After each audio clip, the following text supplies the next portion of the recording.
What is up, tubers? T.O. here, Simplistic Fishing, coming at you again tonight to talk to you a little bit more about kind of instructional, kind of 101 fishing. Tonight we're talking about the summer heat. I don't know about you, but here in Texas, it is stinking hot. We got heat indexes at 105, 110, 120 last week.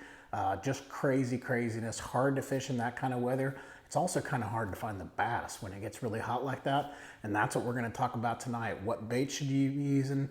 Where should you go? How do you find these guys? Lots of different places. Let's go ahead and let's jump into it.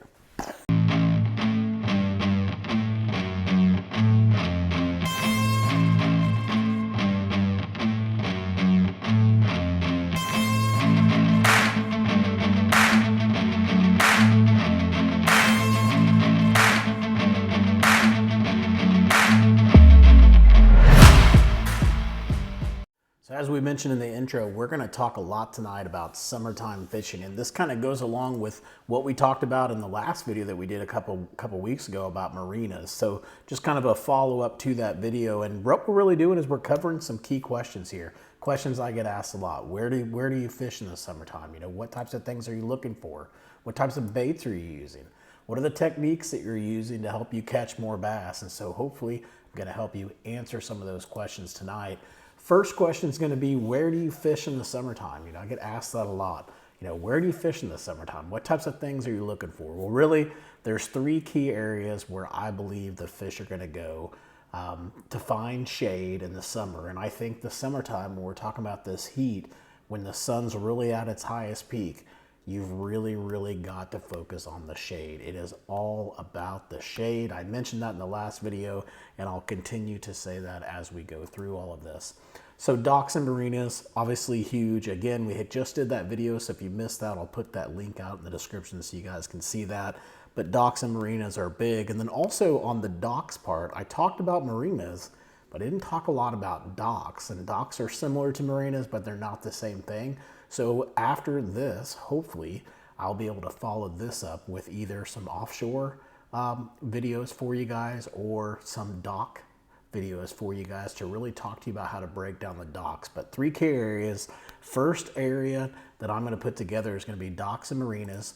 The second is going to be going up shallow, and probably not what you thought I would say, but yes, shallow. So looking for grass, looking for matted grass, looking for flooded bushes, laydowns, debris, lily pads, all that good stuff. And that's what we're going to talk about tonight. We're going to really talk about the shallow stuff and focus in on that shallow area.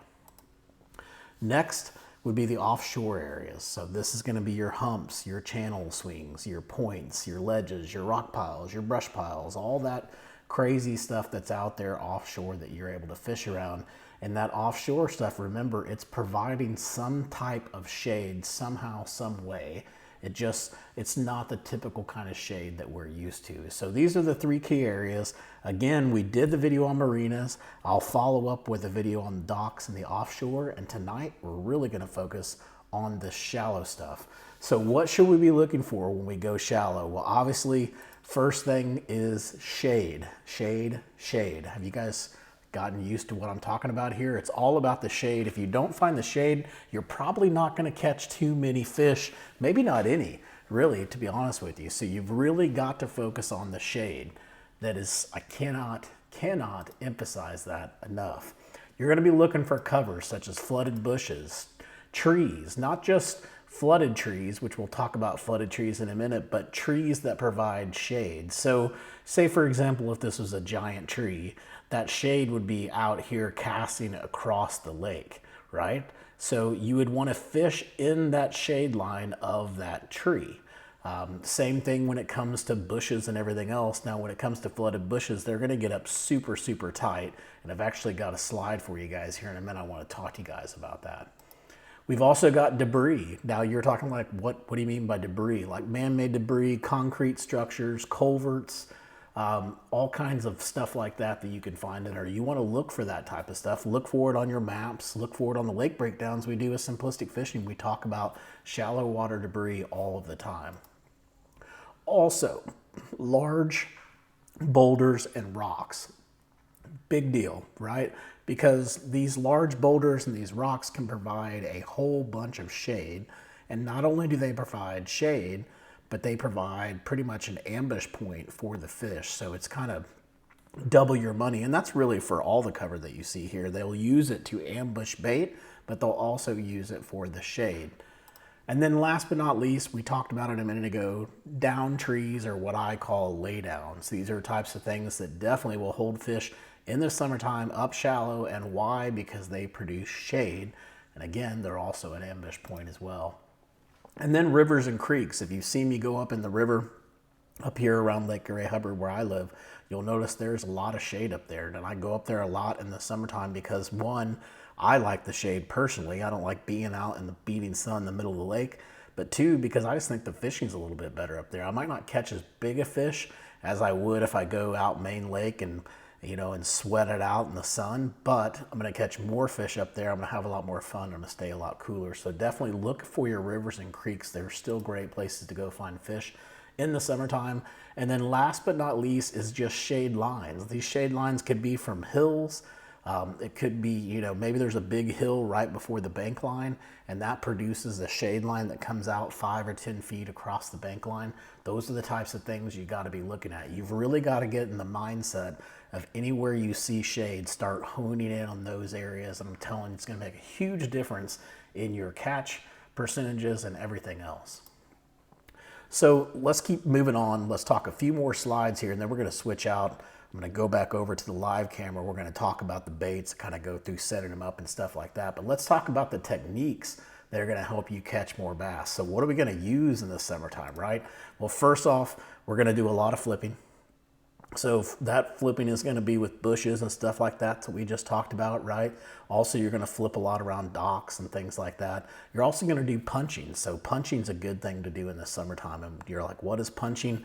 That's probably for a whole nother video. We can go down a whole bunch of paths here with this topic that we're talking about. And so we'll definitely come back to that. But punching is basically putting on a really large weight, Texas rigging it, pegging it, and then literally punching it through the matted grass down to the bottom. So that's what I mean by punching. And punching is a great thing to do in the summertime and tons of fun too. Skipping, obviously skipping around docks and stuff like that. You're going to really need to learn that technique. And for sure, 110% top water, which we're going to talk about here in a minute. So before we go over there, I want to talk to you about, since we're talking about techniques, right? We're talking about what the best thing is for the techniques that we're using. You know, I talked to you about flipping and skipping and all of that stuff. But one thing that, you know, I don't think gets stressed enough, of course, one thing you've heard me stress 1,000 times on this video is the shade. But the other thing is where you put your bait. Remember last time in the video when we talked about the marinas, we talked about you either want to put your bait on the boat or the float, but you don't want it in between. Well, it's basically the same thing anywhere else you go. And when you're doing this shallow water summer fishing, it becomes absolutely critical. The higher the sun goes, the more critical this becomes. Now, low light conditions, you may be able to get away with it. But when it gets really hot, you're at high noon or something like that, if you're not putting your bait in the right areas, you're not going to get a bite. It's going to get really, really difficult. So what I did here was I basically I'm crazy, and sometimes I'll be driving down the road and I'll look at a piece of land and I'll think about what it would look like if it was underwater. And so I took this picture of this tree and I want you to think of yourself as a fish, right? So if you were a fish, the bush that we were looking at earlier would appear to be a tree to you, right? Just because they're so much smaller than us. So imagine you're a fish, right? So you're kind of looking up and this is the giant bush that you see here. This is the top of the bush.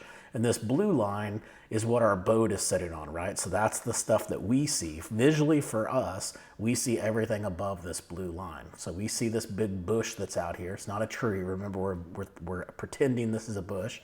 So it's not a bush, or it is a bush. And so a lot of times when I see anglers come up, especially when I'm fishing with Landon with some of his high school anglers, or we'll see other people, his high school anglers fishing close to us, what I notice is that they come up and they flip towards the bush, right? Here's the bush, and they'll flip up there, but a lot of times they're landing in these areas where you see, basically I have the no zones, right?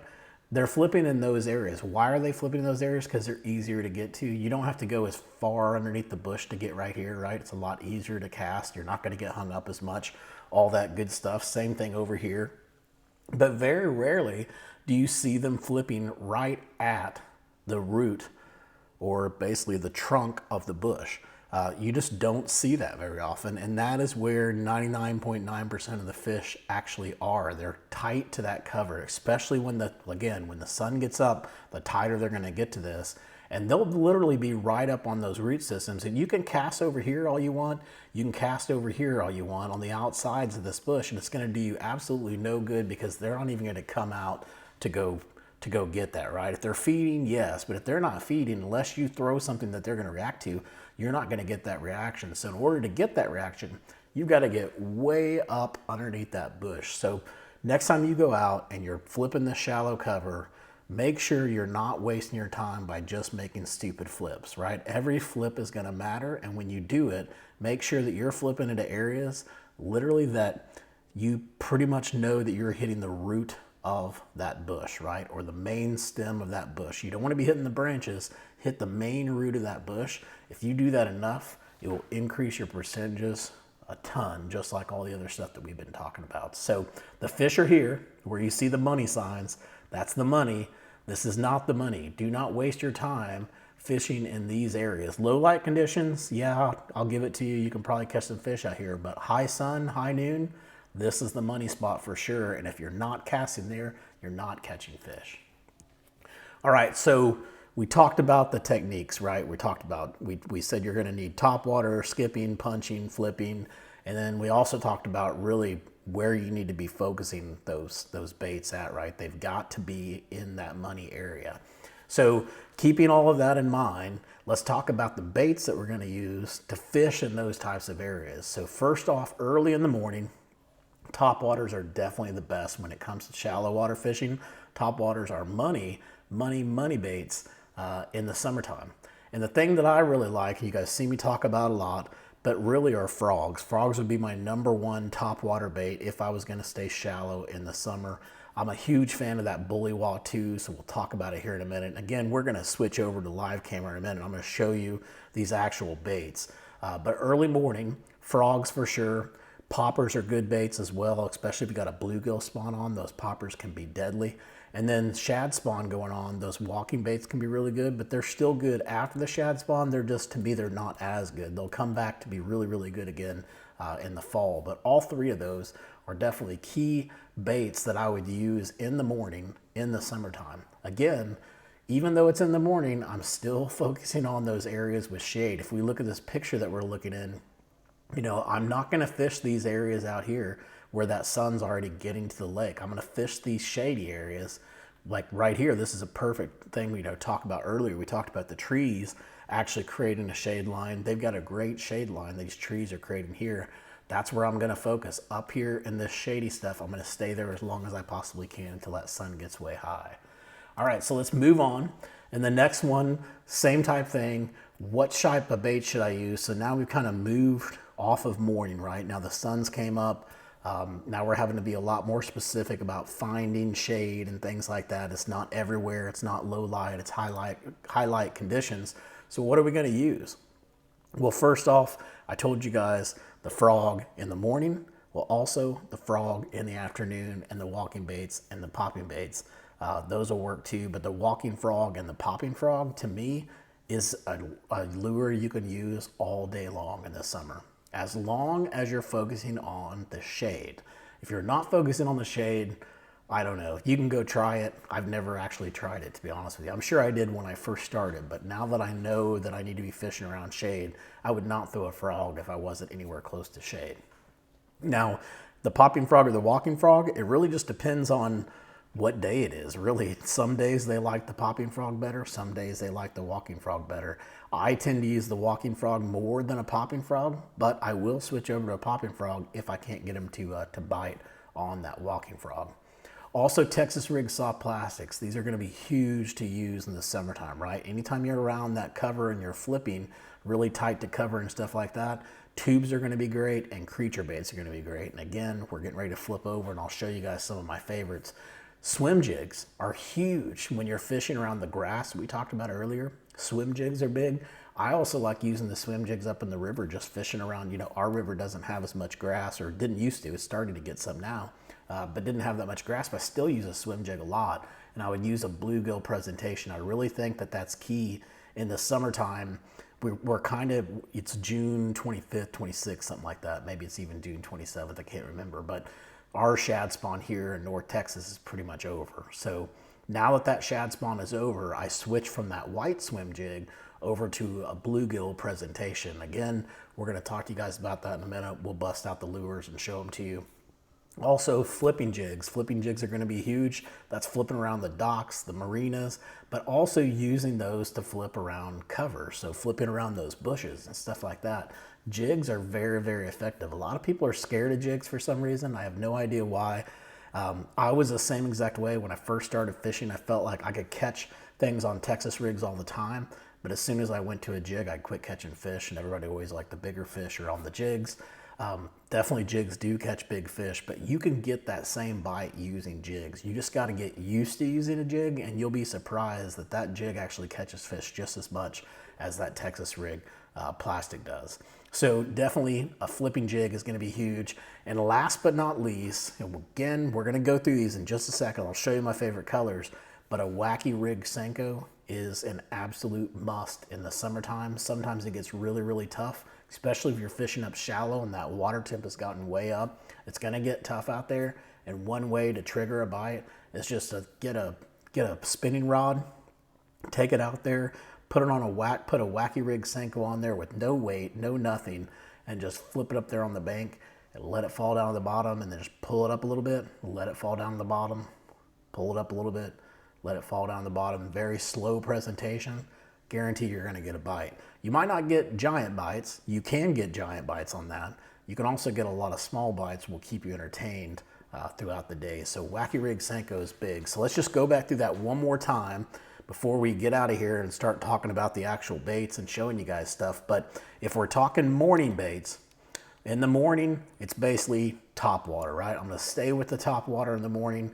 I'm gonna stay focused on that as much as I can. But as soon as that sun comes up, that's when I'm gonna kind of put down maybe that walking bait or the other topwater, the popping topwater, and I'm just gonna stick mainly with frogs.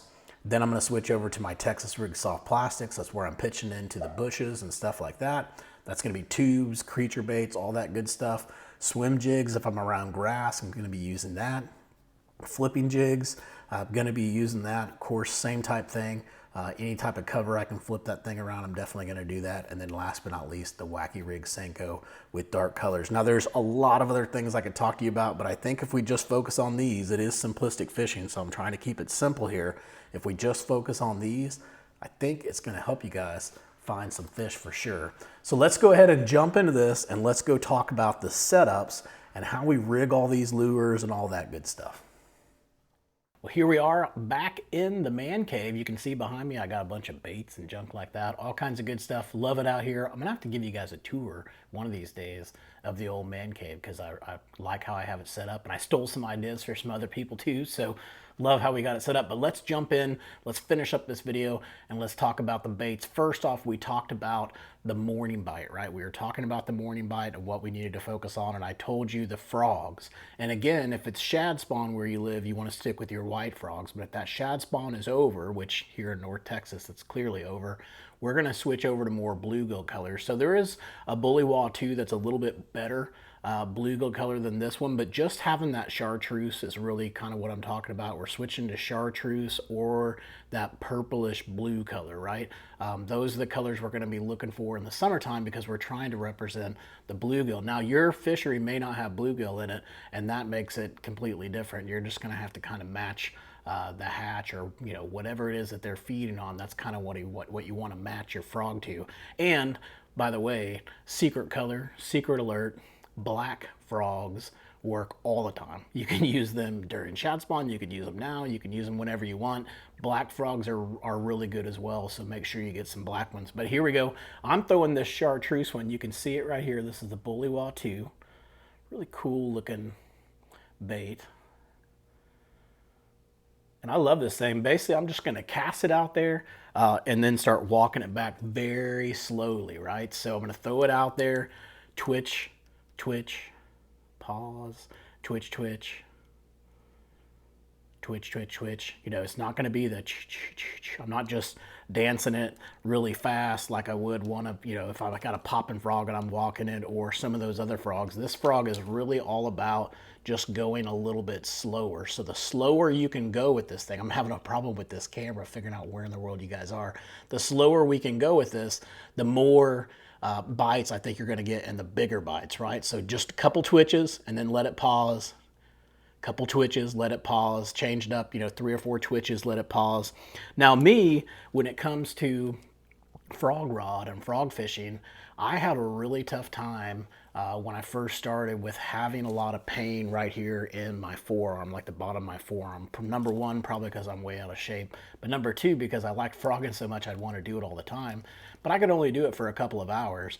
And so I switched to multiple different rods, went in with a little bit higher end rod. This is the X Pride. This is a 7.3 extra heavy X Pride. This rod right here cured everything for me. When I went to this rod with the frog, I can throw the frog all day long and I do not get that pain in my lower forearm. So if you're getting that pain in your lower forearm and you're new to fishing, it's your rod.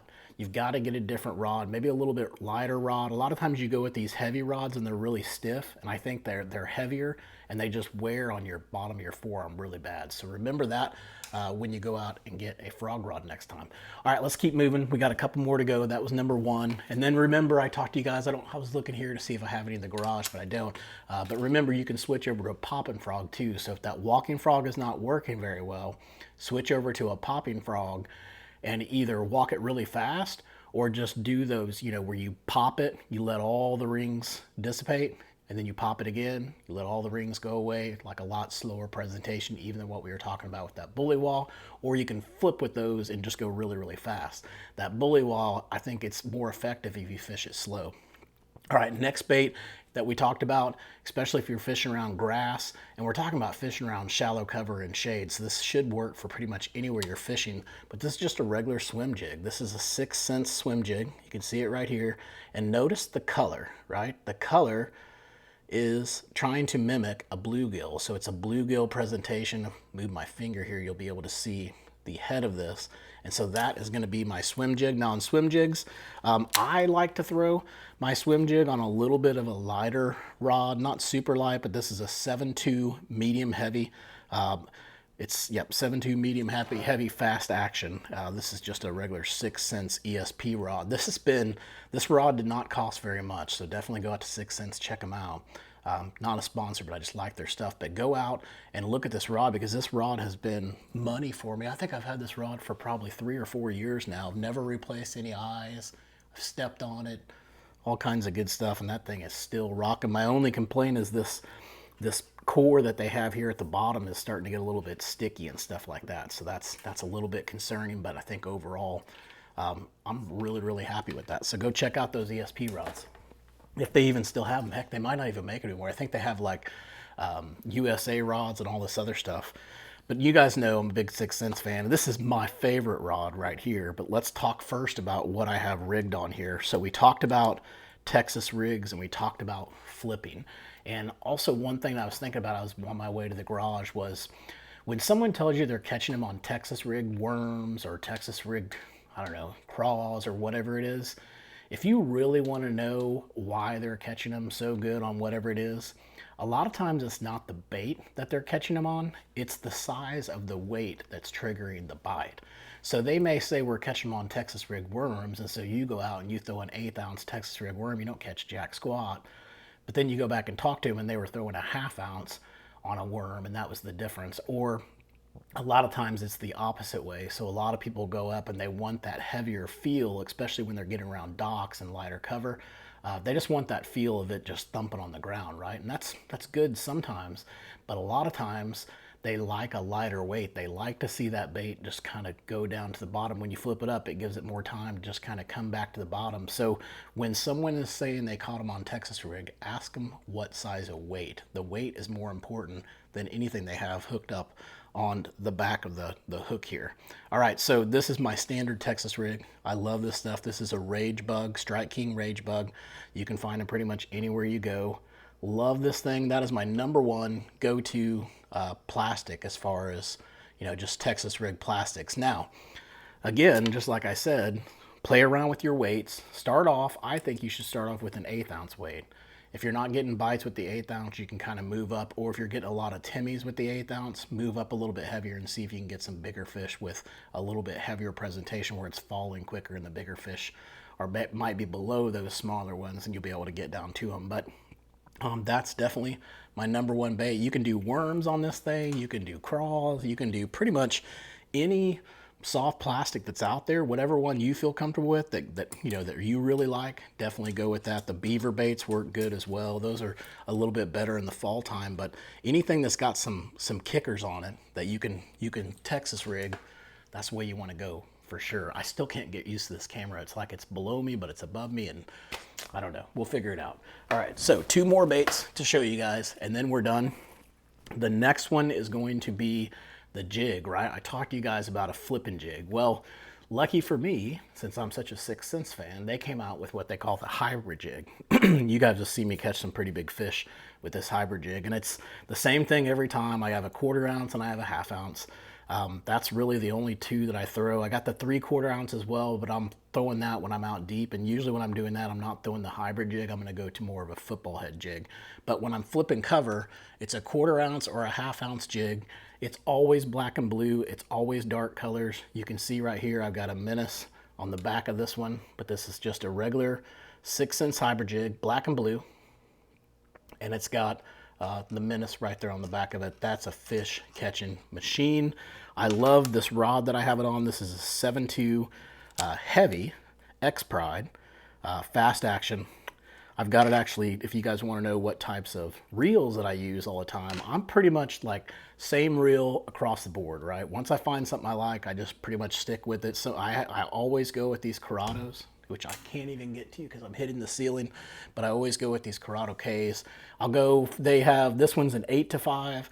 I think I have some that are 7s. I can't even remember what all ratios they have, but I just kind of rotate between them depending on what I'm doing. But the jig, I got a little bit faster ratio on it. Love the rod, love the reel, love everything about this combo. This thing is just one of my favorites. Now, obviously, before we end this video, I'm talking to you about favorites. My favorite all-time rod, since we're talking about it, is this unicorn. This unicorn I forgot to talk to you guys about. That's what I use for all of my Texas rig stuff. I also use it for jig fishing as well, for more shallow water, not really deep, but shallow water. This is a 7.3 medium heavy fast action. This has got to be my all-time favorite rod. You guys that follow me a lot, I know I talked to you about the Dobbins rod and moving over to the Ecstasy. Well, what happened with the Ecstasy is it's so dang sensitive, it just kept breaking. I broke 3 different Ecstasies, not by stepping on them, but catching fish on them or trying to get my hook off something, and they snapped. So I'm done with the Ecstasies, and I'm going back to the unicorn, because when I had the Ecstasy, my comparison was it feels just like the unicorn, so I was definitely a big fan. Well, it doesn't feel like the unicorn when it breaks all the time. This unicorn is tried and true. They got great warranties on them, and this thing does not break. This is a definitely must for your Christmas list this year if you're trying to get new rods. 7.3 medium heavy unicorn, you cannot go wrong with that rod. All right, guys, hopefully you've learned a lot today. You've learned about fishing shallow, and the #1 thing you got from this video is you've got to find the shade. If you find the shade, you will find the bass. We're going to come back next time, and we're going to probably switch over to either docks or offshore. Offshore will probably take us a couple different videos, but we'll see what we can come up with, and hopefully helping put you guys on some fish. Until next time, make sure to go out, check out our website, simplisticfishing.com. We break down the lakes so you don't have to. And make sure to go out and check out our sponsor, omniafishing.com. I'll put some links down in the description. Hope you guys catch your PB. Take it easy.